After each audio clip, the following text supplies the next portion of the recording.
Bon dia, amics de YouTube. Avui us mostrarem un unboxing d'un CarPlay que hem comprat per la moto d'Ares, la Magboard Montana X-R9.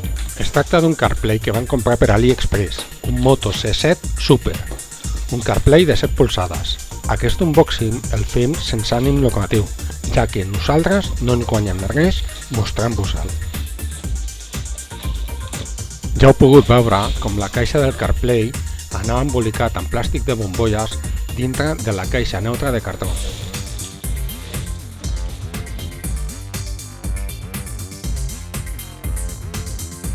Ara ja, apartant l'envoltori, ens centrarem en el CarPlay. Ja es pot veure que la caixa on va tot el lot és una caixa de qualitat. Una caixa neutra, sense marca ni distintius.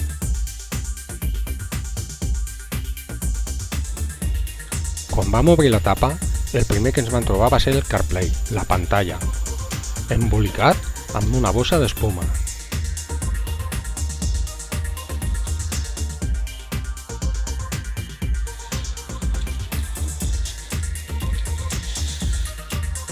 A primera vista, el CarPlay tenia bona pinta.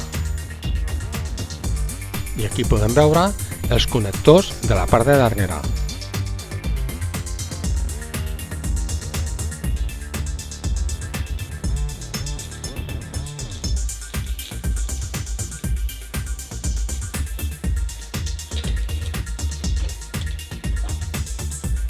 Ara en bossetes individuals s'observaven la resta de components.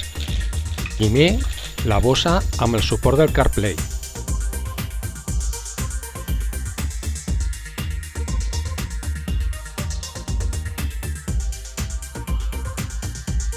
Ara que ho traiem de la bossa, es pot veure bé com el suport té els 3 cables per les 2 càmeres de vídeo i l'alimentació, i la muntura per subjectar-ho a la barra que vam col·locar a la Magboard Montana X-R9.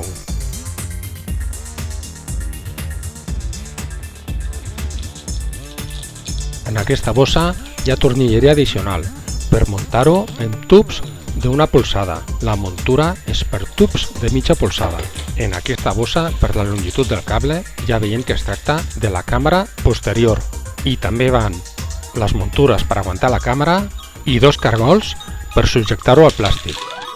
Ah, i una coseta, no s'oblideu clicar like al vídeo i subscriure's al canal i clicar la campaneta per rebre una notificació quan publiquem un altre vídeo.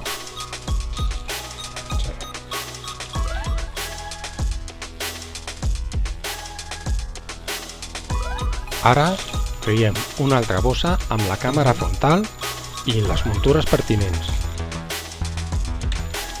En aquesta bosseta hi havia una clau fixa per ajustar després els sensors per les vàlvules i mesurar la pressió dels pneumàtics. Els 2 sensors estaven sueltos, s'havien sortit de la bossa.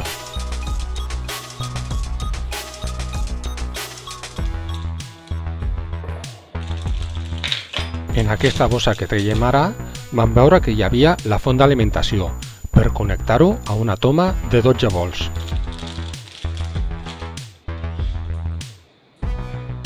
I aquest cable que també estava suelto era un cable d'alimentació per enxufar la base directament a un port USB.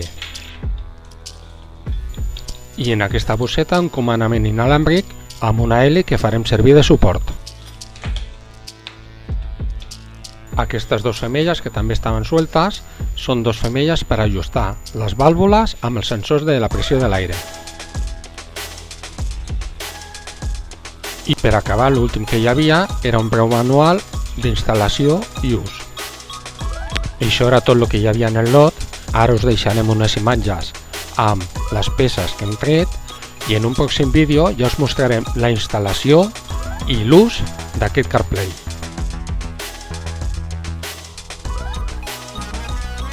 Esperem que us agradi el vídeo, cliqueu like i subscriu-vos al canal, i si necessiteu més informació la trobareu a la descripció del vídeo. Ens veiem en un altre vídeo.